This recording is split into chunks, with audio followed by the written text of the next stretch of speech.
ಮೂರನೇ ಮಹಡಿಯ ಕಿಟಕಿ ಅಂಚಿನಲ್ಲಿ ಕುಳಿತಿದ್ದ ವ್ಯಕ್ತಿ. ಪೊಲೀಸರ ಸಮಯ ಪ್ರಜ್ಞೆಯಿಂದ ತಪ್ಪಿದ ಪ್ರಾಣಾಪಾಯ.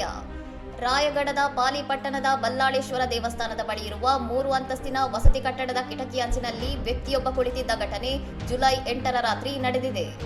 ಸಾರ್ವಜನಿಕರು ಈ ದೃಶ್ಯವನ್ನು ಸಾಮಾಜಿಕ ಜಾಲತಾಣಗಳಲ್ಲಿ ಹಂಚಿಕೊಂಡು ಆತ ಕಳ್ಳ ಎಂದು ತಪ್ಪಾಗಿ ಬಿಂಬಿಸಿದ್ದರು. ವಾಸ್ತವದಲ್ಲಿ ಆತ ಮಾನಸಿಕ ಅಸ್ವಸ್ಥನಾಗಿದ್ದ ಎಂದು ತಿಳಿದುಬಂದಿದೆ. ನಿವಾಸಿಗಳ ಮಾಹಿತಿಯ ಮೇರೆಗೆ ಸ್ಥಳಕ್ಕೆ ತಕ್ಷಣ ಧಾವಿಸಿದ ಪಾಲಿ ಪೊಲೀಸರು ಹಗ್ಗದ ಸಹಾಯದಿಂದ ಟೆರೆಸ್ ಮೇಲೆ ನಿಂತು ಆ ವ್ಯಕ್ತಿಯ ಸೊಂಟಕ್ಕೆ ಹಗ್ಗ ಕಟ್ಟಿ ಸುರಕ್ಷಿತವಾಗಿ ಮೇಲಕ್ಕೆಳೆದು ರಕ್ಷಿಸಿದ್ದಾರೆ. ರಕ್ಷಿಸಲ್ಪಟ್ಟ ವ್ಯಕ್ತಿಯು ಸುದಗಡ್ ತಾಲೂಕಿನ ಕುರ್ವಾಡಿ ಗ್ರಾಮದ ನಿವಾಸಿ ಎಂದು ಗುರುತಿಸಲಾಗಿದ್ದು, ಈತನ ಮಾನಸಿಕ ಆರೋಗ್ಯ ಸ್ಥಿತಿಯನ್ನು ತಂದೆಯು ದೃಢಪಡಿಸಿದ್ದಾರೆ. ಆತಂಕ ಅಥವಾ ಪ್ಯಾನಿಕ್ ಅಟ್ಯಾಕ್ ಆದಾಗಲೆಲ್ಲ ಇಂತಹ ವಿಚಿತ್ರ ನಡವಳಿಕೆ ಪ್ರದರ್ಶಿಸುತ್ತಾನೆ ಎಂದು ತಿಳಿದುಬಂದಿದ್ದು, ಪ್ರಾಥಮಿಕ ಚಿಕಿತ್ಸೆಯ ನಂತರ ಆತನನ್ನು ತಂದೆಯ ಸುಪರ್ದಿಗೆ ನೀಡಲಾಗಿದೆ. ಯಾವುದೇ ಪರಿಶೀಲನೆ ಇಲ್ಲದೆ ಸಾಮಾಜಿಕ ಜಾಲತಾಣಗಳಲ್ಲಿ ಸುಳ್ಳು ಮಾಹಿತಿ ಹರಡುವುದು ಸರಿಯಲ್ಲ ಎಂದು ಅಧಿಕಾರಿಗಳು ಈ ವೇಳೆ ಎಚ್ಚರಿಸಿದ್ದಾರೆ.